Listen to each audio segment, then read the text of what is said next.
Boa tarde, amigos. Você certamente já ouviu falar da reforma política, mas nunca ouviu falar da reforma do Poder Legislativo. E as duas coisas estão intrinsecamente ligadas.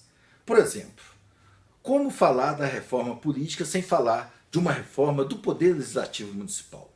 O Poder Legislativo Municipal é exercido pela Câmara de Vereadores. Nós sabemos que o Brasil tem mais de 5.500 municípios. Todos eles têm Câmara de Vereadores que representam um grande custo para os contribuintes de impostos, que traz também grandes despesas para os munícipes. Dessa forma, um ponto essencial para qualquer reforma do Poder Legislativo Municipal é de tornar honorífico o exercício do cargo de vereador, pelo menos naqueles municípios que têm até 200 mil habitantes. Por quê? Nos municípios pequenos, a Câmara de Vereadores se reúne uma vez por mês, ou 2 vezes por mês, ou até menos do que isso, de forma que não justifica ter uma Câmara de Vereadores que traz gastos, custos elevados para a municipalidade. Por que não o exercício da atividade de vereador não ser um exercício honorífico, em que a pessoa contribui com a sua comunidade? E quando se fala em município, por que não praticar a democracia direta? Nos cantões da Suíça se pratica, nos dias atuais, democracia direta. Por que não se reunir em praça pública? Por que não se reunir na igreja local e a comunidade discutir e aprovar o que é de essencial para aquela comunidade, em que vai gastar as receitas do município, e o que se vai se contratar médicos, se vai fazer um hortão comunitário? Isso tudo pode ser discutido via democracia direta, onde as reuniões podem ocorrer em praças públicas, na igreja, ou em qualquer outro evento em que a sociedade, em que a comunidade possa participar. Poder Legislativo Federal, exercido pelo Congresso Nacional, pela Câmara dos Deputados e o Senado da República. Por que não reformá-lo? Por que não fazer do Congresso Nacional um órgão unicameral? Para que manter duas estruturas? Uma estrutura caríssima, que é a Câmara dos Deputados, com 513 deputados, e outra estrutura caríssima, que é o Senado Federal, com 81 senadores, mais o Centro Gráfico, mais o Prodazem, de modo que Câmara e Senado consomem cerca de 10 bilhões por ano do orçamento da República. Por que não tornar um órgão único, unicameral, Assembleia Nacional, Congresso Nacional, o nome que se dê, mas que as votações sejam, que o poder seja constituído de um único órgão colegiado e que ali se debata. Faça as votações em 2 turnos.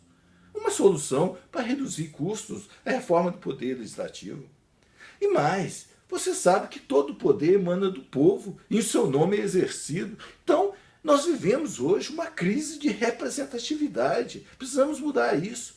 Você lembra em quem você votou para deputado federal, para senador, para governador? E até mesmo para presidente da República? Nós vivemos a crise da representatividade. Por quê? Porque o sistema dos votos proporcionais, que é para os cargos do Poder Legislativo, vereadores, deputados estaduais e federais, obedece ao sistema proporcional. Um sistema proporcional em que aquele que é mais votado necessariamente não é eleito. E muitos daqueles que não têm votos acabam sendo eleitos, porque se coloca no partido um puxador de votos, coloca alguém do meio artístico, do meio literário, do meio jornalístico para puxar votos. Aí uma pessoa que tem 1 milhão de votos elege, além de si próprio, mais 4 deputados.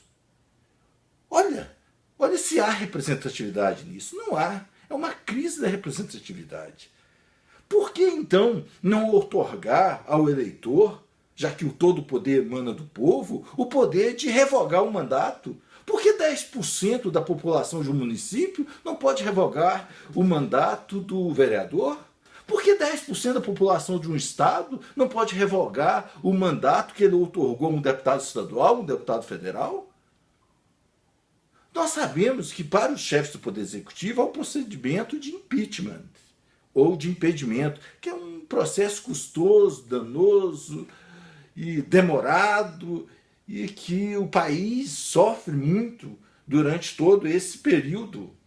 Ora, por que a população não pode destituir um presidente da República com a manifestação de 10% do eleitorado nacional? Por que tem que se esperar o Congresso? Por que não mudar o sistema hoje, o sistema presidencialista puro para o sistema parlamentarista, em que quem administra o país é o primeiro-ministro e que o presidente da República fica com as funções de chefe de Estado? Hoje o presidente da República acumula duas funções, a de chefe de Estado e chefe de governo, que deveria caber ao primeiro-ministro. E não mais. Há um conflito interrelacional entre os entes da federação, entre o município, o Estado e a União, porque o presidente da República também preside a União. E além de ser presidente da República, ele preside a União. E os interesses da União muitas vezes se contrapõem a interesses de estados e municípios. Municípios e estados de pires na mão, em Brasília, buscando recursos. Isso que eu quero dizer. Reforma do Poder Legislativo e reforma política. Voltaremos ainda nesse tema em futuros vídeos. Muito obrigado.